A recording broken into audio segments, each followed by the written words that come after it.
جب حضور صلی اللہ علیہ وسلم کی عمر تقریباً 12 سال کی تھی، ابو طالب نے شام کے تجارتی سفر پر جانے کا ارادہ کیا۔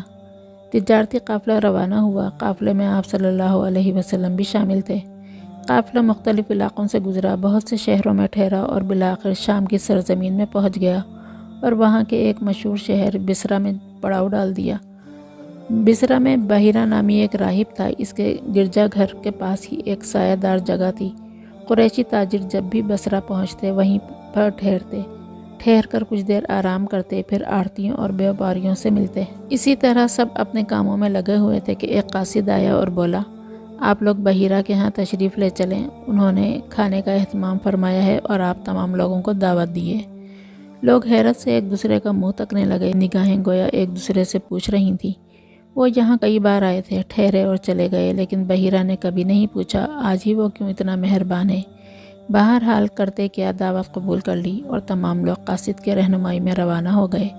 ہاں صرف محمد صلی اللہ علیہ وسلم رہ گئے، آپ صلی اللہ علیہ وسلم نہیں گئے، اس لیے کہ ابھی آپ بچے تھے۔ بحیرہ نے سب کا ہی پرتپاک خیر مقدم کیا اور بولا، بھائیوں میں چاہتا ہوں کہ آج تم سب لوگ میرے ساتھ کھانا کھاؤ اور تم میں سے کوئی بھی نہ رہ جائے۔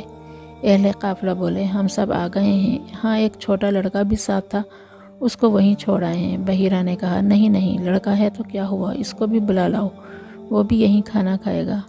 اس سے ان کی حیرانی اور بڑھ گئی کہ ایک تو خلاف معمول دعوت کی، پھر یہ اصرار کہ کوئی رہ نہ جائے۔ چنانچہ انہوں نے کہا، بحیرہ کیا بات ہے، آج آپ نے ہماری دعوت کی، اس سے پہلے تو کبھی نہ کرتے تھے۔ بحیرہ نے کہا، آپ لوگ مہمان ہیں، ہمارے پڑوس میں آ کر ٹھہرے ہیں، ہم پر آپ کا حق ہے، ہمیں اس کا خیال کرنا ہی چاہیے۔ انہوں نے کہا، بخدا ضرور کوئی بات ہے۔ پھر قاصد ابو طالب کے ڈیرے پر گیا اور محمد صلی اللہ علیہ وسلم کو ساتھ لے کر آیا۔ بحیرہ اور تمام مہمان بیٹھے آپ کا انتظار کر رہے تھے۔ بحیرہ کی نظریں محمد صلی اللہ علیہ وسلم پر پڑیں تو جم کر رہ گئیں اور وہ ٹکٹکی لگائے آپ صلی اللہ علیہ وسلم کو دیکھتا ہی رہا۔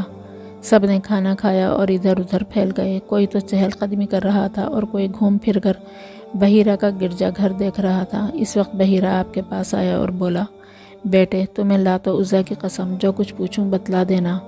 آپ صلی اللہ علیہ وسلم نے فرمایا، لات و عزیٰ کی قسم نہ دیجیے۔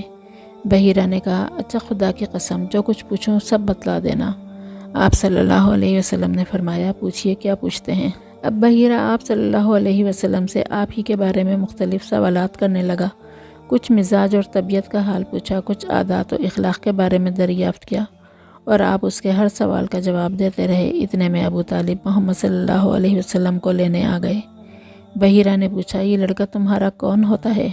ابو طالب نے کہا، یہ میرا بیٹا ہے۔ بحیرہ بولا، یہ کیسے ہو سکتا ہے، یہ تمہارا بیٹا نہیں، اس لڑکے کا باپ زندہ ہو یہ ہو نہیں سکتا۔ آپ صلی اللہ علیہ وسلم کے بارے میں بحیرہ کی معلومات دیکھیں تو ابو طالب دنگ رہ گئے، بولے، ہاں یہ میرا بھتیجا ہے۔ بحیرہ نے کہا، اور اس کا باپ؟ ابو طالب بولے، ابھی یہ ماں کے پیٹ میں ہی تھا کہ باپ کا انتقال ہو گیا۔